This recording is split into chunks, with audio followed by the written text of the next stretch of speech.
पेश है 360 में आप सभी का स्वागत है। मैं हूं आपके साथ अनु सिंह और चलिए खबरों की शुरुआत करेंगे, जहां 23 मई से शुरू होने जा रहे यूपी विधानसभा के बजट सत्र की शुरुआत होने वाली है और बजट सत्र से ठीक पहले कल समाजवादी पार्टी के विधानमंडल दल की बैठक भी हो रही है, जिसमें सपा के सभी विधायकों और विधान परिषद सदस्यों को शामिल होना है। लेकिन कल होने वाली इस बैठक को लेकर सवाल बना हुआ है कि क्या कल बैठक में आजम खां, अब्दुल्ला आजम और शिवपाल यादव शामिल होंगे या नहीं, क्योंकि लगातार आजम परिवार और शिवपाल यादव के अखिलेश से नाराजगी की बातें चल रही हैं। सपा मुख्यालय में कल दोपहर 12 बजे होने वाली इस बैठक में पार्टी अध्यक्ष और विधानसभा के नेता प्रतिपक्ष अखिलेश यादव सदन में पार्टी के सदस्यों के साथ विधानमंडल सत्र के लिए रणनीति तैयार करेंगे। बजट सत्र के दौरान सपा कानून व्यवस्था, महंगाई, बेरोजगारी, बिजली और किसानों सहित अन्य मुद्दों को लेकर भाजपा सरकार को सदन में घेरने की तैयारी में है। लेकिन सभी की निगाहें इस बात पर टिकी हैं कि क्या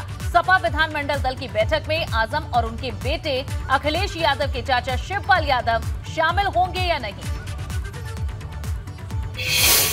23 मई से यूपी विधानसभा के बजट सत्र की शुरुआत हो रही है और उससे पहले रविवार को अखिलेश यादव ने समाजवादी पार्टी विधानमंडल दल की बैठक बुलाई है। इस बैठक में पार्टी के सभी विधायक और विधान परिषद के सदस्य शामिल होंगे।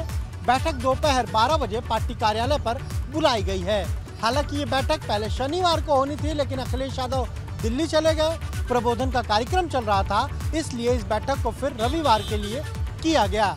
लेकिन सबसे महत्वपूर्ण यह है कि क्या इस बैठक में आजम खां शामिल होंगे, क्योंकि वो अब जेल से बाहर हैं और रामपुर पहुंच चुके हैं। वहीं सबकी निगाहें शिवपाल यादव पर भी हैं। क्या शिवपाल यादव समाजवादी पार्टी की विधानमंडल दल की बैठक में आएंगे या नहीं आएंगे, क्योंकि तकनीकी रूप से वो अभी भी समाजवादी पार्टी के ही विधायक हैं। कैमरा सहयोगी जीतन के साथ अनुभव शुक्ला, एबीपी गंगा, लखनऊ।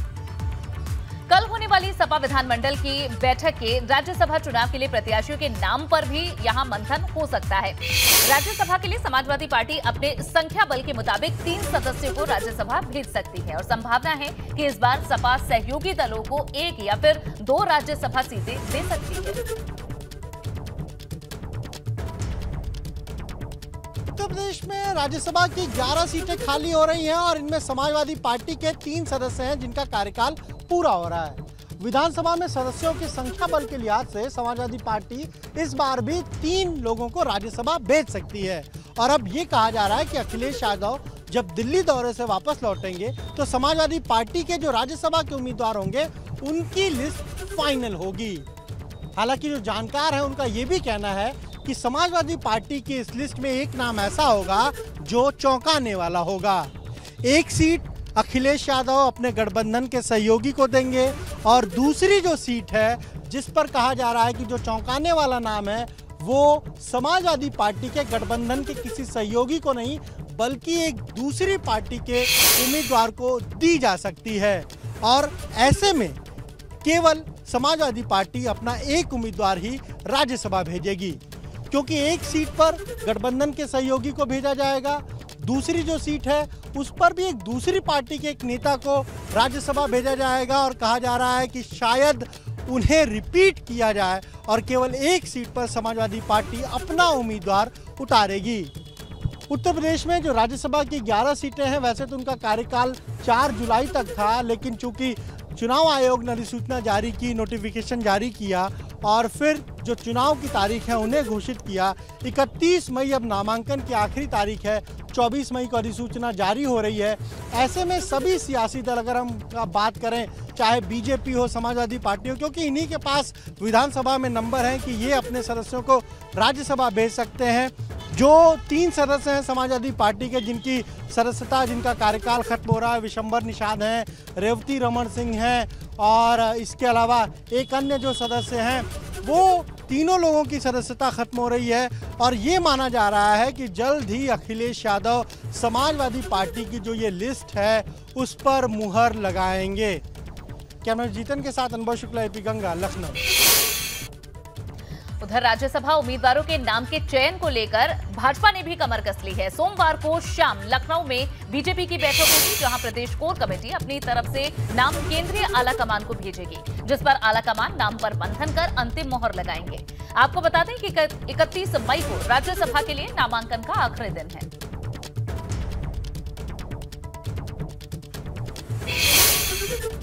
और इस बीच अहम खबर आपको दे दें, तेल की कीमतों पर पीएम मोदी का भी ट्वीट आ चुका है। केंद्र के फैसलों से जनता को राहत मिलेगी, ये पीएम ने अपने ट्वीट में कहा है। कहा कि हमारे लिए जनता पहले है, फैसले से कई क्षेत्रों में सकारात्मक प्रभाव पड़ेगा। आपको बता दें कि पेट्रोल और डीजल की कीमतों में जहां एक्साइज ड्यूटी कम कर दी है केंद्र सरकार ने, और इसका सीधा असर आम लोगों की जेब पर पड़ेगा। जहां पेट्रोल और डीजल के दाम घटने से रोजमर्रा की चीजों में भी दाम कम होंगे, और इस पर पीएम मोदी का भी ये ट्वीट अब आ चुका है। उन्होंने कहा कि इसके सकारात्मक प्रभाव देखने को मिलेंगे। तेल की कीमतों पर प्रधानमंत्री मोदी ने ट्वीट किया है, केंद्र के फैसलों से जनता को राहत मिलेगी, पीएम ने लिखा है। तो महंगाई से त्रस्त जनता के लिए एक अच्छी खबर है। केंद्र सरकार ने पेट्रोल और डीजल पर लगने वाली एक्साइज ड्यूटी को कम करने का ऐलान किया है। केंद्रीय वित्त मंत्री निर्मला सीतारमण ने कहा है कि हम पेट्रोल पर केंद्रीय उत्पाद शुल्क 8 रुपए प्रति लीटर और डीजल पर 6 रुपए प्रति लीटर कम कर रहे हैं। इससे पेट्रोल की कीमत 9.5 यानी 9.5 रुपए प्रति लीटर और डीजल की कीमत 7 रुपए प्रति लीटर कम हो जाएगी। ईंधन के अलावा सरकार ने महंगे गैस सिलेंडर खरीदने वालों को भी राहत दी है। उज्ज्वला योजना के लाभार्थियों को 200 रुपए प्रति गैस सिलेंडर की सब्सिडी देने का फैसला किया है। तो ये एक बड़ा फैसला आज का है, जिसका असर सीधा आम लोगों पर पड़ रहा है। उज्ज्वला योजना के तहत जिन लोगों को गैस सिलेंडर मिलते हैं, 200 रुपए की सब्सिडी अब उन्हें और मिलेगी। वहीं पेट्रोल पर 8 रुपए प्रति लीटर एक्साइज ड्यूटी कम की गई है और 9.5 रुपए पेट्रोल के दाम कम किए गए। देखिए, हमारी सरकार ने बराबर एक आम नागरिक का ध्यान रखा है, गरीबों को बराबर प्राथमिकता दी है।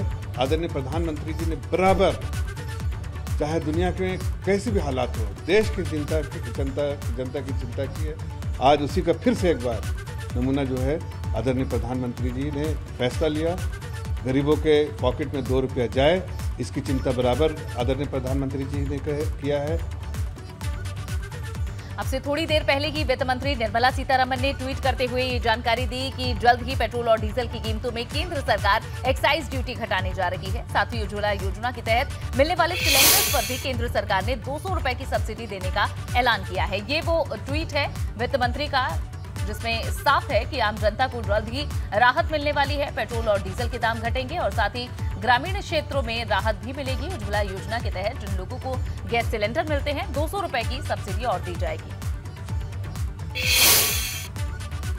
और वहीं सीएम योगी आदित्यनाथ ने भी ट्वीट कर पीएम मोदी का आभार जताया है। सीएम ने ट्वीट करते हुए लिखा है कि आदरणीय प्रधानमंत्री जी के नेतृत्व में केंद्र सरकार द्वारा जनहित में आज पेट्रोल पर 8 रुपए प्रति लीटर और डीजल पर 6 रुपए प्रति लीटर एक्साइज ड्यूटी की कमी की गई है। लोक कल्याण को समर्पित इस निर्णय से समाज का हर वर्ग समान रूप से लाभान्वित होगा। हार्दिक आभार प्रधानमंत्री जी।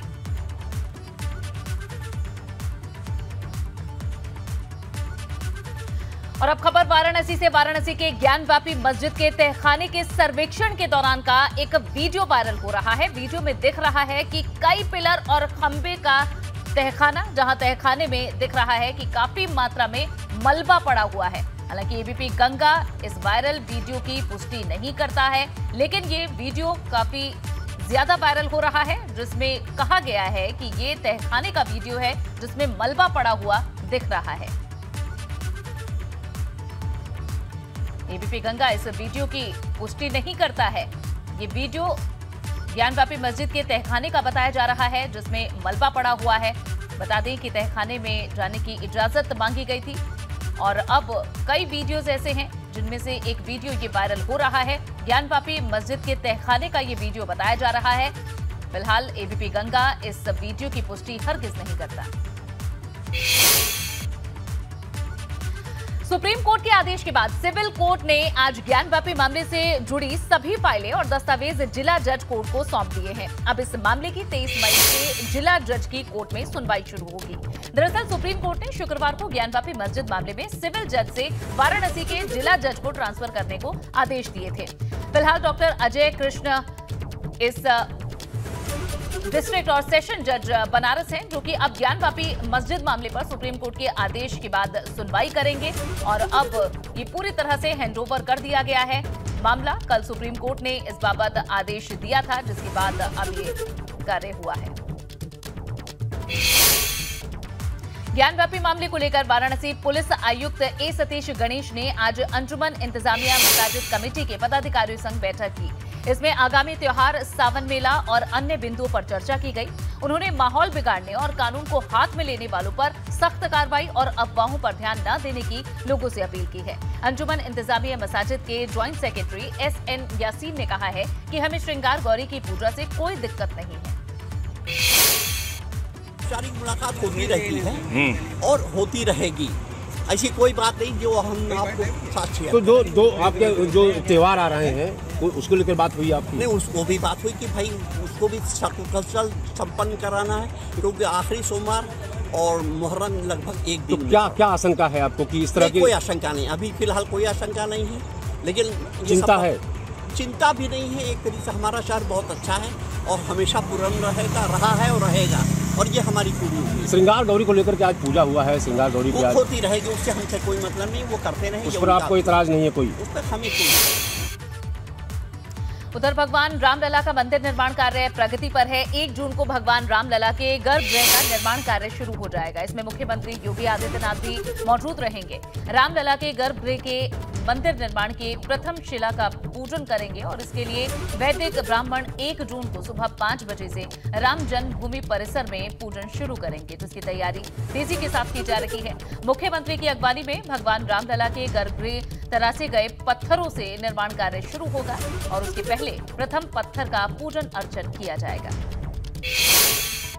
तारीख को उसका जो ऊपर का या नीचे का जो भाग है बन गया, ऊपर का भाग जो है वो बनना शुरू हो जाएगा, पिलर जिसे कहते हैं, और यह गर्भगृह से शुरू होगा। गर्भगृह का कार्य जो है ये प्रारंभ होगा गर्भगृह से। बाकी जितने भी पूरा मंदिर है वो भी ऊपर उठेगा।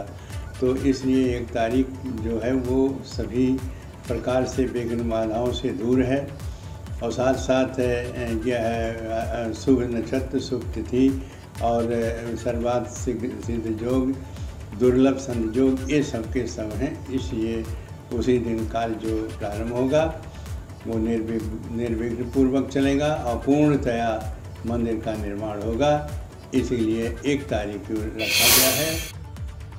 उत्तर प्रदेश विधानसभा में ई विधानसभा ट्रेनिंग के दौरान आज मुख्यमंत्री योगी आदित्यनाथ ने सदन में मौजूद सभी विधायकों से भी खासतौर पर अपील करते हुए कहा कि विकास को लेकर राजनीति को आड़े नहीं आने देना चाहिए। सरकार की योजनाएं जनता के लिए बनती हैं, इसलिए योजनाओं का लाभ जनता को दिलाने में सकारात्मक सोच के साथ काम करें। आज ई विधानसभा की ट्रेनिंग के दूसरे और आखिरी दिन विधान भवन में तिलक हॉल में विधायकों को संबोधित करते हुए मुख्यमंत्री योगी आदित्यनाथ ने जनप्रतिनिधियों को एक आदर्श जनप्रतिनिधि के तौर पर अपनी छवि बनाने की सलाह दी और जातिवादी मानसिकता से बाहर निकलने की नसीहत भी दी। अगर उत्तर प्रदेश में जातिवाद की राजनीति सच है तो सुरेश खन्ना 9वीं बार कैसे विधायक बन गए? उनके तो जाति का 1000 वोट भी शाहजहांपुर में नहीं है। हमारे स्पीकर 8वीं बार विधायक बने हैं, इनके तो जाति का वोट नहीं है, लेकिन फिर भी बन रहे हैं। जन अपेक्षाओं पर कसना, अपने आप को कसना, अपने आप को तैयार करना और फिर उसके अनुरूप जन भावनाओं के अनुरूप विकास के कार्यों को आगे बढ़ाना। देखिए, हमारी ताकत जनता के प्रति हम अपने संबोधन के माध्यम से ही सम्मोहन पैदा करते हैं और फिर वही सम्मोहन हमें वोट में बदलता है।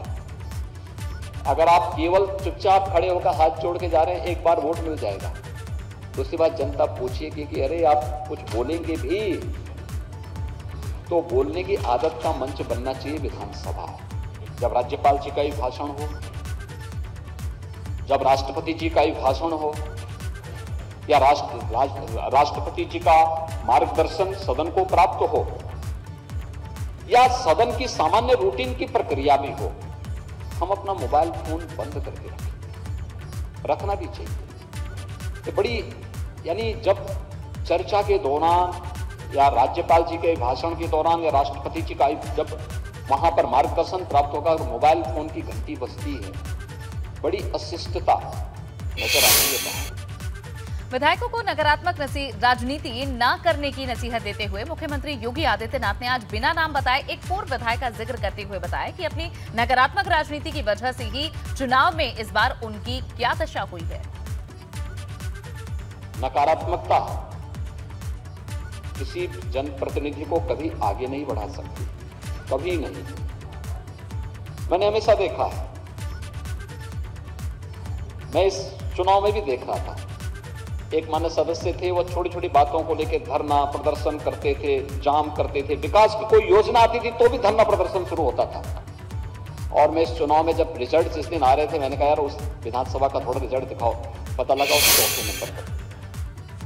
पिछले कुछ दिनों से पात्रता नहीं होने के बावजूद मुफ्त राशन का लाभ लेने वालों ने, उनके अंदर अब डर ने अपने राशन कार्ड सरेंडर करने की उन्हें इसके लिए विवश किया है। दरअसल सरकार अपात्र होने के बावजूद सरकारी राशन लेने वालों से वसूली करेगी, लेकिन आज खाद्य एवं रसद राज्य मंत्री सतीश शर्मा ने स्पष्ट कर दिया कि सरकार की तरफ से अपात्रों को दिए गए राशन की वसूली का कोई आदेश जारी नहीं हुआ है। खाद्य एवं रसद राज्य मंत्री सतीश शर्मा ने कहा है कि सरकार की तरफ से अपील की गई कि गरीबों और जरूरतमंदों को मुफ्त राशन दिया जा सके। इसके लिए वो लोग राशन कार्ड सरेंडर कर दें जो पात्र नहीं होने के बावजूद मुफ्त राशन योजना का लाभ ले रहे हैं।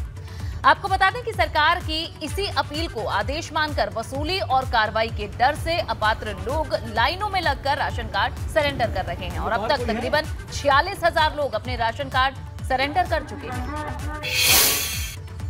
हमारे साथ में इस समय खाद्य एवं रसद विभाग के राज्य मंत्री सतीश शर्मा जी हैं, उनसे बात करेंगे। मंत्री जी, एक घोषणा हुई कि जो अपात्र लोग राशन कार्ड इस्तेमाल कर रहे हैं वो जल्द से जल्द सरेंडर कर दें, वरना उनसे वसूली भी होगी।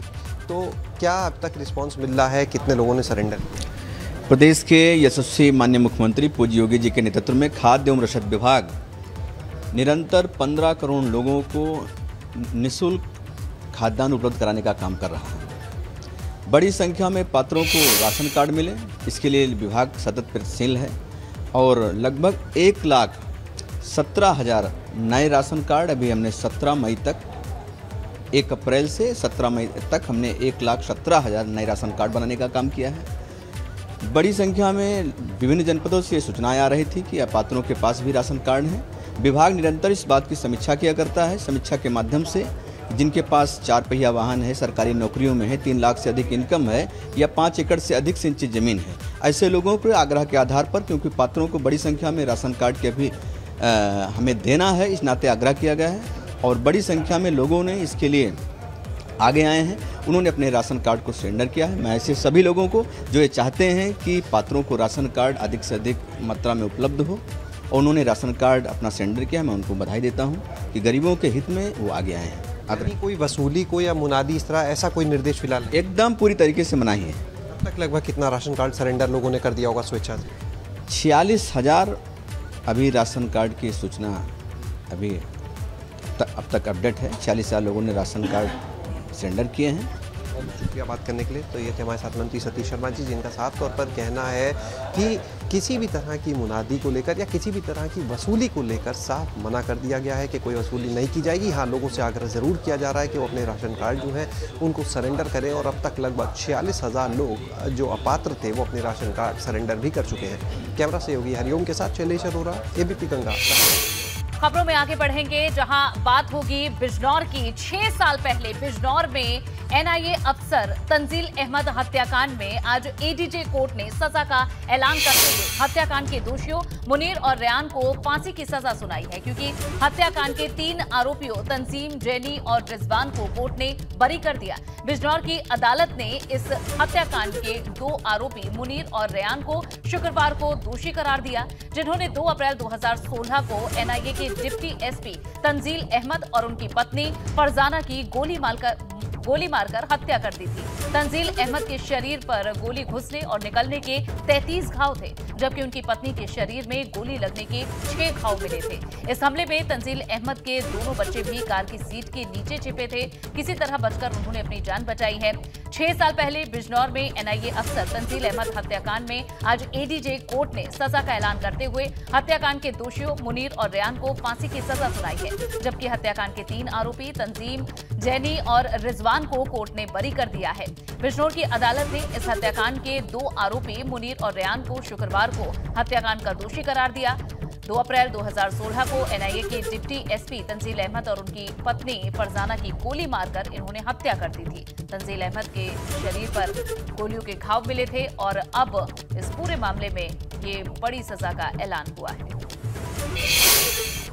फांसी की सजा दी गई है मुनीर और रैयान को। मामला क्या था? मामला ये था 2/4/2016 की घटना है।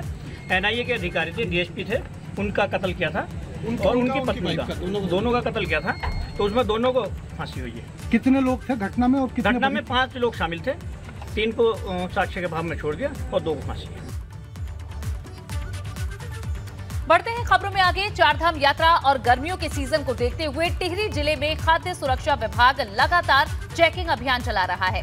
सैंपल कलेक्ट कर यहां जांच के लिए भेजे जा रहे हैं। खाद्य सुरक्षा विभाग की टीमें बनाकर चारधाम यात्रा रूटों पर होटल, रेस्टोरेंट और जूस की दुकानों पर चेकिंग हो रही है। दुकानदारों को भी ये हिदायत दी गई है कि सैलानियों से ओवर रेटिंग ना हो, यानी कि ज्यादा दाम वसूले ना किए जाए।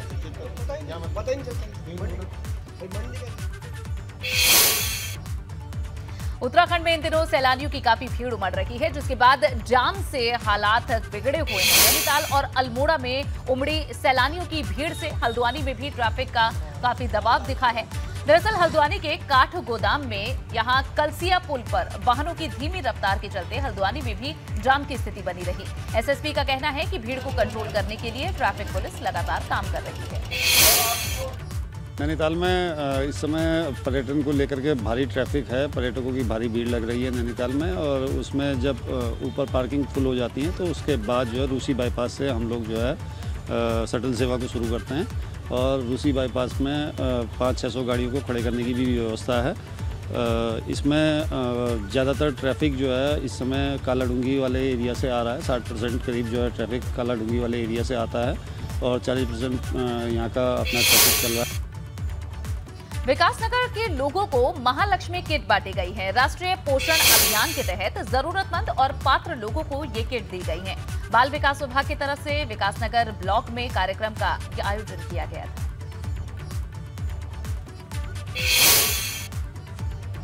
बढ़ते हैं आगे। यूक्रेन में रूस के हमले के बाद तबाही का मंजर पूरी दुनिया देख रही है। कितने ही लोग यूक्रेन को छोड़कर अपने पड़ोसी मुल्कों में शरण लिए हुए हैं। ऐसे ही एक महिला की मदद के लिए उत्तरकाशी में सामाजिक संस्था रेड क्रॉस आगे आई है।